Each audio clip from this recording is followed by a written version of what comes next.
Hello everyone, this is Queen Peppy Claus here, and this marks the beginning of my channel, so I'm sorry if the audio is shitty, but I guess we gotta start somewhere, I suppose.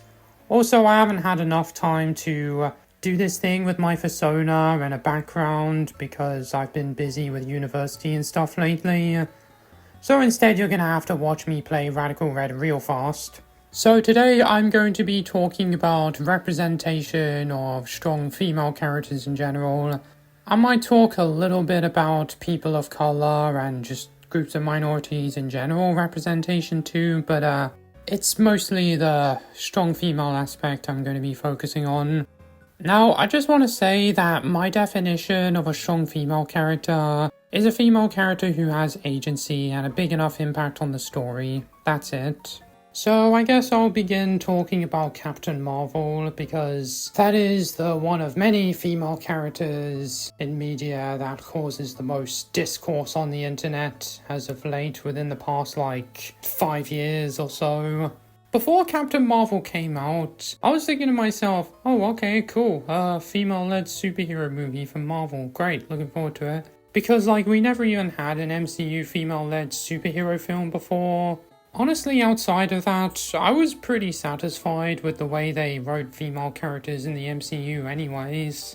And I don't really feel like they needed to change outside of that, to be honest. But then I heard people on the internet complaining about it. I eventually watched the movie and yeah, I was disappointed. And it's not because, ooh, strong female characters bad. I'll get to that in a sec. It's because it felt like the writers couldn't even decide what personality traits to give her. She already knows how to use her powers, but she's not allowed to use her full powers because her sensei said that it was cheating. I couldn't even understand what motivates her to be a hero. I just don't think she's a well-written character. And I've also heard that She-Hulk is not any better either. I have literally seen the scene where she says that she can control her anger better than the Hulk can because she goes through, well, what basically every woman goes through anyways. Which is still shitty, don't get me wrong, but she's literally talking to the Hulk, who has been chased down by the government because he's possessed by this angry, raging monster that he's attempted suicide over trying to control. Had to not only save the world twice, but also resurrect half the universe and save the entire universe. When your life is as difficult as Bruce's, I don't think it even matters whether you're male, female, non-binary, or literally anything else at that point. But no, Disney doesn't seem to agree with that. And I've also heard plenty of other examples as well, like Rey from Star Wars, the 2020 live-action Mulan remake, High Guardian Spice as well. I'll be leaving links to those videos in the description down below. And then there's a vocal minority of people who hate these characters simply because they're strong women. And therefore, if you don't like these characters, then people will say that you're one of those bigots. No, it just means you don't like those fictional characters. That's it. And with all that out of the way, I'm gonna go over what I consider to be strong female characters myself. And yeah, a lot of them are from cartoons because I'm a cartoon nerd, and I feel like cartoons have been doing so much better when it comes to this stuff than live action Hollywood has, so yeah. Let's begin with Anne from Amphibia, who is Asian. She started off as easily influenced, irresponsible, reckless, and self-centered, but then learned from her mistakes, became more open-minded, appreciative, protective, and earned respect of the community in Wartwood. Marcy, also from Amphibia, she's not only Asian as well, but also has autism like me, and I do relate to that part of her character a lot. I find her clumsy nature to be funny. I thought it was cool, having her learning the importance of empathy, the consequences of selfishness, and confronting her mistakes to become a better friend.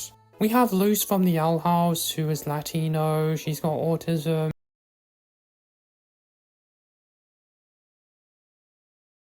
and she's bi. She overcomes a biological obstacle to learn magic. She grows confidence and makes friendships in another world. She went from being an outcast with low self-esteem to being compassionate, optimistic, overcoming guilt and insecurities. We've got Kipo, who is half black, half Asian. She finds out she already has powers, but unlike Captain Marvel, she spends time learning how to use them. On her journey, she learns about responsibility, making tough choices, and embracing her true self. We've got Diane from the bad guys. She can be arrogant, cocky, easily swayed by others, and stubborn, but then becomes more sympathetic and compassionate towards others as well. We have Judy Hopps from Zootopia, who can be overconfident, impulsive, and make decisions too quickly. She faces inequality even after becoming her cop as a long life goal. She makes a controversial statement at one stage, but then uncovers the truth, bringing the culprit to justice, and learning that Zootopia's reality is more challenging than she imagined. And yes, I'm even going to use Bluey as an example, who is shown to be bossy at times, also forgetful, and the show has many valuable life lessons. Yes, even when she just wants an ice cream instead. Like accepting that some things are out of your control, such as when a bird dies. Everybody fails at being a mother sometimes. That you should run your own race and not compare yourself to other people, because they'll learn eventually. Such as Bluey taking longer to walk than all the other babies. Or what about the fact that you keep trying until you get things right because you won't get it right the first time? Oh wait, that's a huge fuck you to what I'm literally arguing against right here. And we see a bunch of other female characters failing in that episode as well. Well, Mackenzie is a boy and he succeeds. Oh my god, it's sexy. Oh wait, Chloe does it as well. Well, he's a border collie, so that's dog breed supremacy. We need to cancel them right now. We need to cancel this show. Mackenzie supremacy.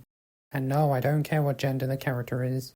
Anyways. The fact that a show originally made for preschoolers can do it better than Hollywood is very telling. I want to list a few more examples, but I don't want to make it too long, so here we go. We've also got Toriel, Undyne, Alphys, Susie, and Noelle. All of them except Toriel are not straight from Undertale/Deltarune. We've got Cynthia and Bianca from Pokemon. We've got Kitty Softpaws from Puss in Boots. I wish more people talked about her. We got Wendy from Gravity Falls and Ida from the Owl House as well. Giving female characters these flaws, these obstacles that they have to overcome.